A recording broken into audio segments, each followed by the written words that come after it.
On reste dans les dessins avec vous, Mathieu Van Overstraten. Vous signez des articles sur le site age-bd.com. On va faire les boutiques à Paris avec Au Bonheur des Dames. Exactement. On va pouvoir repasser la frontière. Donc, je ne sais pas si vous aimez l'ambiance des grands magasins parisiens. Vous savez, les Galeries Lafayette, le Bon Marché, la Samaritaine. Alors, cette BD, elle devrait vous plaire puisque Au Bonheur des Dames, c'est le nom d'un grand magasin et c'est l'adaptation d'un roman du même nom écrit par, on va voir si vous connaissez vos classiques. Si, mais attendez. Déjà, on essaye d'être réveillés ce matin. C'est écrit, c'est vrai, c'est écrit. Écrit par Émile Zola. Ah, ça veut dire Émile. Donc ça nous ramène au 19e siècle, à l'époque de la création en fait des grands magasins. Et donc c'est en quelque sorte le début de la société de consommation.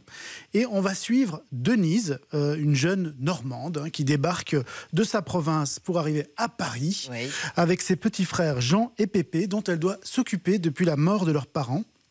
Et alors Denise et ses frères, ils se rendent chez leur oncle Baudu qui habite à Paris, qui a une boutique de tissus et qui avait promis un an avant, vous savez un peu, c'était à l'enterrement des parents, il avait dit viens à Paris, je vais te trouver du travail, je t'accueille. Évidemment, elle arrive, il est assez embêté puisqu'il n'a pas de travail pour elle. Il a dit ça un peu comme ça. Voilà, puisqu'entre-temps les choses ont beaucoup changé puisqu'il y a le grand magasin Au Bonheur des Dames qui s'est ouvert en face de sa boutique et ce grand magasin écrase toute la concurrence sur son passage.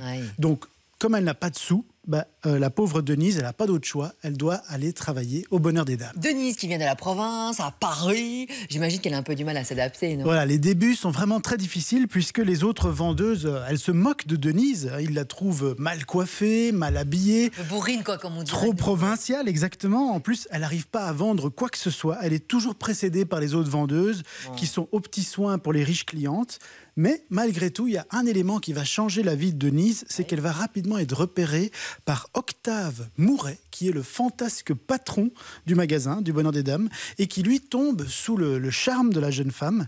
Mais malgré les avances de son patron, Denise, elle va le rejeter à chaque fois, parce qu'elle veut gagner sa vie de manière honnête. Et évidemment, ces multiples refus, qu'est-ce qui va se passer? Ça va rendre Mouret encore plus fou de désir, évidemment, quand on lui dit non.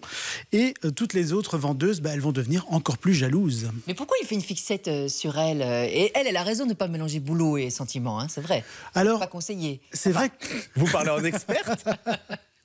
Non, enchaînons. Alors, pourquoi il fait une fixette à mon sur avis, elle, lui, il fait une fixette sur elle, justement, parce qu'elle a ce côté un peu très sérieux et qu'elle lui dit toujours non. Et donc, c'est un peu l'antithèse de lui. Mais voilà, je ne vais pas révéler la fin, mais voilà. J'en dirai pas plus. Je sais que j'ai une petite tendance à spoiler, donc je vais pas le faire cette fois-ci. Mais ce qui est certain... Oui, parce que non, on commence à en avoir... Non. C'est l'occasion de redécouvrir un grand classique. Voilà, ce qui est certain, c'est que clairement, un livre comme Au Bonheur des Dames, on va pas facilement s'y replonger. On sait que c'est pas toujours facile de se replonger dans des classiques de la littérature. C'est souvent très sérieux, très descriptif, les livres comme ça du 19e siècle. Et c'est pour ça que cette adaptation BD, elle est très réussie, parce qu'elle permet de découvrir ou redécouvrir ce roman d'Émile Zola. Et l'autrice, Agnès Maupré, c'est devenue un peu une spécialiste des adaptations de romans en bande dessinée. Elle l'a déjà fait? Oui, parce qu'elle a déjà adapté notamment Tristan et Iseult, vous connaissez la fameuse histoire d'amour, mais aussi, par exemple, le journal d'Aurore, qui est une histoire beaucoup plus contemporaine, basée sur un livre de Marie Desplechin. Un mot sur les dessins, c'est particulier, je trouve. L'univers, déjà, est... c'est plein de couleurs, c'est plein de fantaisie. Quand on voit, par exemple, la couverture, on a toutes ces couleurs, avec juste Denise en noir au milieu. Alors, moi, je trouve que cette histoire, elle est intéressante, surtout pour deux raisons. Premièrement, c'est l'histoire d'amour tumultueuse entre Denise et Octave. D'un côté, la fantaisie et de l'autre côté, le sérieux.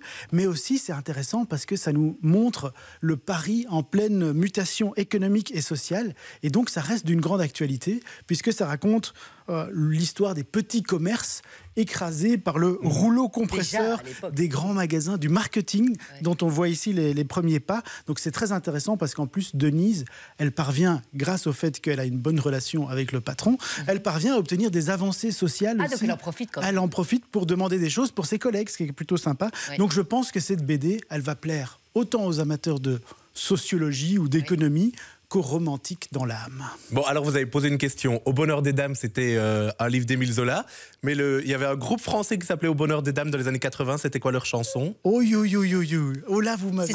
C'est ça le nom de la chanson? Au Bonheur des Dames, c'est le nom d'un groupe français qui a fait une chanson culte des années 80. Si, ça me dit fin 70 même, je crois. Indice. On parle de dame d'ailleurs. Ah oui, bah merci. Allez. C'est au bonheur des dames. Mais si. c'est, C'est un peu un twist comme ça. Mais voilà. Excellent, excellent.